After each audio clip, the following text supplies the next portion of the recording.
brushes are nice and clean. These are my 3 go-to brushes plus the sponge brush. The sponge I like to use for the lid, especially if you're using a shimmery shadow. But my go-to brushes are my blending brush, my fluffy crease brush, and my regular crease brush. Alright, I've already put eye primer on my eye. That is number 1 in eyeshadow application. You've got to have your eye primer, okay? I'm going to start with my blending brush. Okay, and this is the palette that I've used for today's look, kind of like a little pumpkin spice.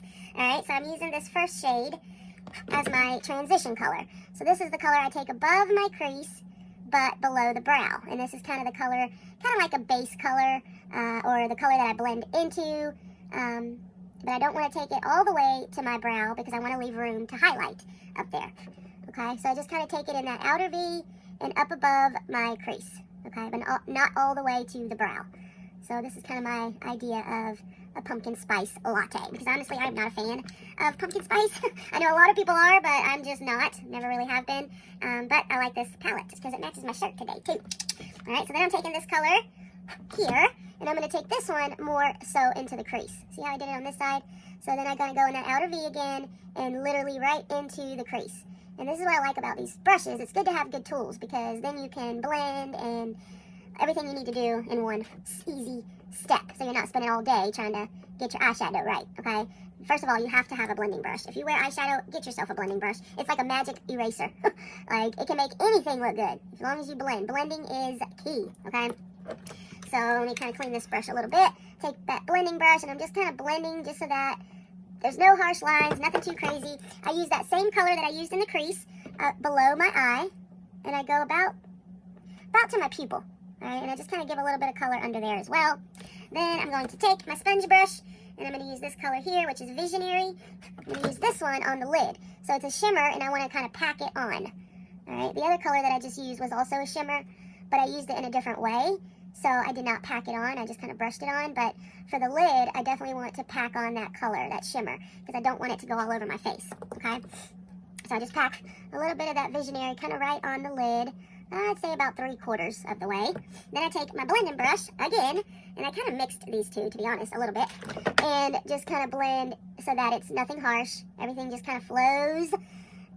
Alright, and now we're going to highlight. So I'm going to clean that brush off again. I'm still using my blending brush. I like it because it's a puffy brush. It doesn't hold a lot of color, so that way, you know, it's easier to blend. Although these eyeshadows are just so easy to blend. Alright, so I'm taking this color Gentle as my highlight, and I just do that right above, and right below my brow and above where I put that transition color. So you see how it just kind of flows, fades in, nothing too harsh, nothing too crazy, super simple. Taking that same shade, Gentle, and I put it right in the corner crease little part of your eye. And it just kind of brightens your eyes back up, especially if you're using darker colors, which of course I'm not in this case, but when you are, it kind of helps brighten your eyes back up in there.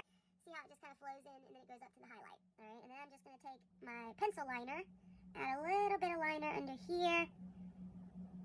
You can also do this with a darker shade of eyeshadow.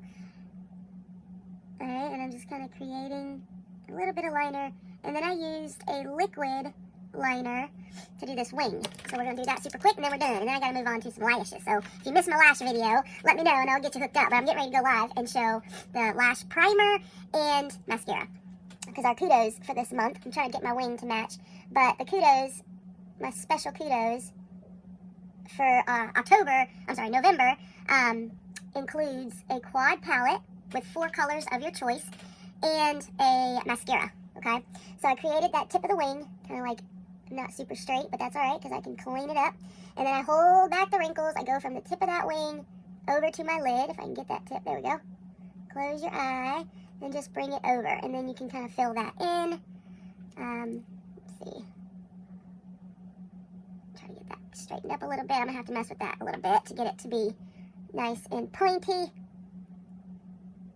Good thing I'm not super picky and I'm not a makeup professional. I will say that right now. I am no makeup professional. I just like playing with makeup. So, and then I go from the inner part over to that line and just connect it and kind of fill it in. It's been a little while since I've worn a wing. And like I said again, I am no professional. I just like to play with makeup, see what I can create. Alright, but that's not too shabby.